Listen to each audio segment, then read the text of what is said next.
তোমাদের সবার রথযাত্রা কেমন কাটলো? আমার তো ভীষণ ভালো কেটেছে।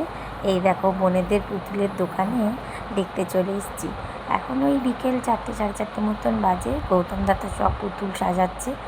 প্রত্যেকবার ওদের পুতুলের দোকানে এত ভিড় হয় যে একদম আমি আর দেখতেই পাই না শেষমেশ কী পুতুল এনেছে না এনেছে, আর সব বিক্রি হয়ে যায়, শেষমেশ আর কিছুই পাইও না। এবার ভাবলাম আগে আগেই যাই, মেয়ের জন্য কিছু পুতুল নিয়ে আসা যাক।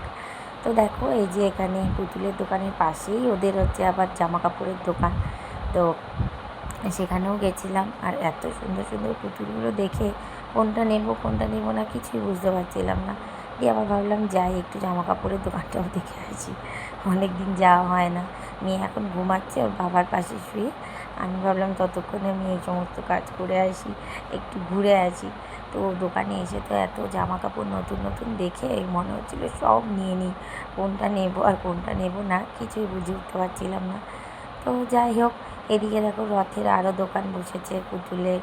তারপরে এখানে দেখো একটা নতুন রেস্টুরেন্ট টাইপের হয়েছে, এটা আজকেই উদ্বোধন হলো। এদিকে আইসক্রিমের দোকান, এইদিকে দেখো ছোট্ট ছোট্ট আরও অনেক সবাই পুতুল নিয়ে বসেছে। আমরা যখন ছোট ছিলাম তখন মা আমাদের দুই বোনকে নিয়ে যেত পুতুল দেখাতে। আর এখন দেখো পুতুলগুলোও কেমন পাল্টে পাল্টে গেছে, নতুন নতুন ধরনের পুতুল এসছে। আগেকার আমাদের ছোটোবেলার টাইমের পুতুল আর এখনকার পুতুলের মধ্যে অনেক তফাৎ। আর এই যে দেখো এখন রাস্তাটা কি সুন্দর ফাঁকা, ছোট ছোট রথগুলো যাচ্ছে, একটু পরে দেখবি ওই রাস্তাটায় আর তাকানো যাবে না, এত ভিড়। আর রথের মেলার সবথেকে মজাদার বিষয় হচ্ছে জিলিপি। আমার কাছে তো সবথেকে আনন্দের, সবথেকে মজার খাবার জিলিপি খাবো আর পাঁপড় ভাজা খাবো। কিন্তু এবারের রথে আমার জিলিপি খাওয়াই হলো না। ছোটোবেলায় বাবা নিয়ে আসতো, এবার আর বাবাও আনেনি, আর আমাদেরও লাস্ট পর্যন্ত কী হলো দেখো, কেন জিলিপি খাওয়া হলো না। এই দেখো মেয়ে ঘুম থেকে উঠে পড়েছে, মেয়েকে নিয়ে তো বেরিয়ে গেছি। আর এখানে গান হচ্ছে, ওইটা শুনে মেয়ে এরকম নাচছে। আর বললাম না তোমাদের যে ভীষণ ভিড় হয়ে যাবে, দেখো পিছনে কত ভিড়, ওই একই রাস্তায়। এটা কিন্তু আমাদের বাড়ির ঠিক সামনেই পানুহাট বাজার।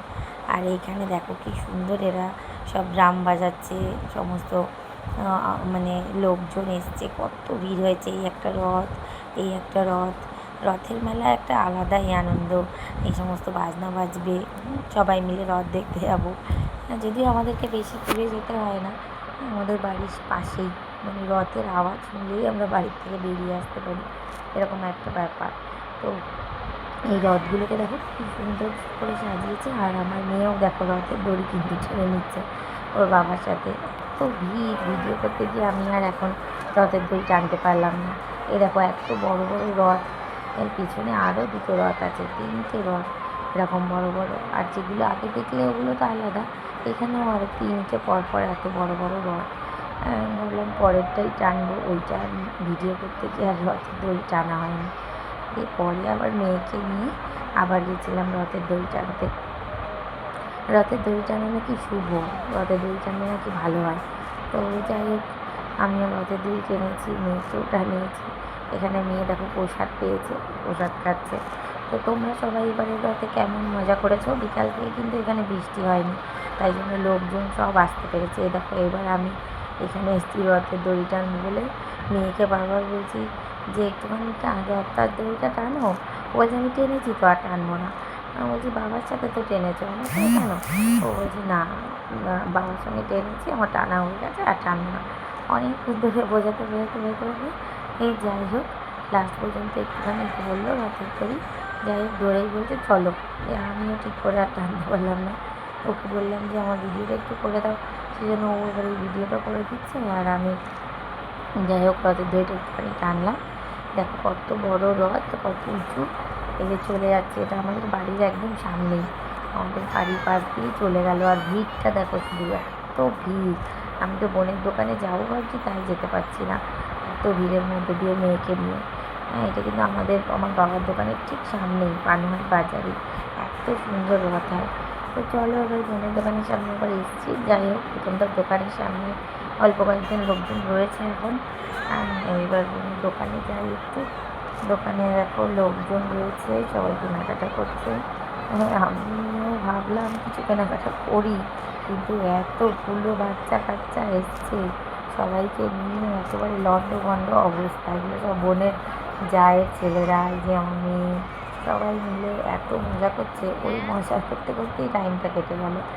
এদিকে আবার বাইরেটাও দেখছিলাম, কী করবো, বাইরের দিকে তাকাবো না ভেতরের দিকে তাকাবো বুঝতে পারছি না। দেখো কত লোকজন যাচ্ছে, কত রথ। আবার এদিকে আমার মেয়ের যে কুসুম, বিমনি, তারপরে এই দেখো রায় দিদি ভাই, সবাই এসছে। মেয়েও খুব ভালোই এনজয় করলো। আর আমি আমার মাকে ফোন করছি, দেখো প্রথমটা দোকানের সামনে এত ভিড়। আমি বলছি যে মাকে ফোন করছি, আসো, সব রথ চলে যাচ্ছে। তারপরে এদিক দিয়ে সমস্ত পুতুল টুতুল বিক্রি হয়ে যাচ্ছে, কখন আসবে এই জন্য হচ্ছে এই অবস্থা। একটা শাড়ি পরেছে, আজ দেখো আমার বাজারে বাড়ি, সেখান থেকে বাজারে এসেছে।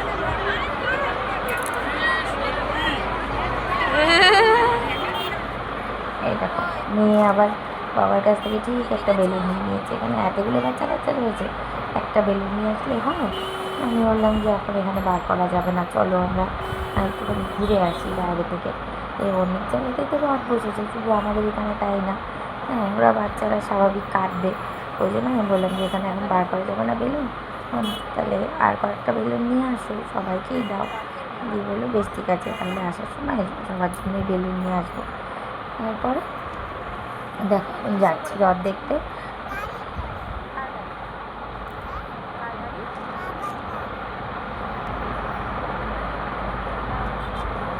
মেলা মানেই আনন্দ, সবার সঙ্গে সবার দেখা হবে। এখানে দেখো পাঁপড় ভাজা, মেলার রথের মেলার মেন অ্যাট্রাকশান। আর কাণ্ড দেখো, আমরা পৌঁছাতে না পৌঁছাতেই একদম জোর কদমে বৃষ্টি, সব দোকানপাট এই যে ত্রিপল দিয়ে ঢেকে দিয়েছে। আর এত লোক সবাই ত্রিপলের নিচে দাঁড়িয়ে আছে।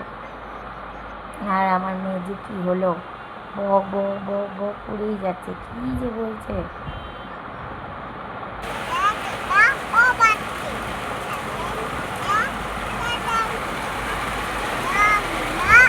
রেনটা বলে দাও।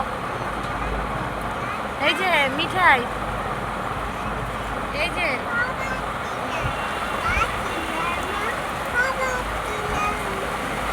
রেন।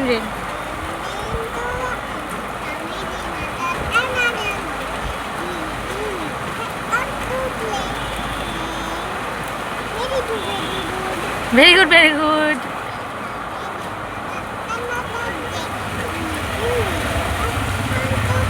তোমরা টোটোবেলে চলে যাই, এদিক থেকে যাচ্ছে না একটাও। আর ইয়ে বৃষ্টি পরে টাপুর টুপুর বলে দাও।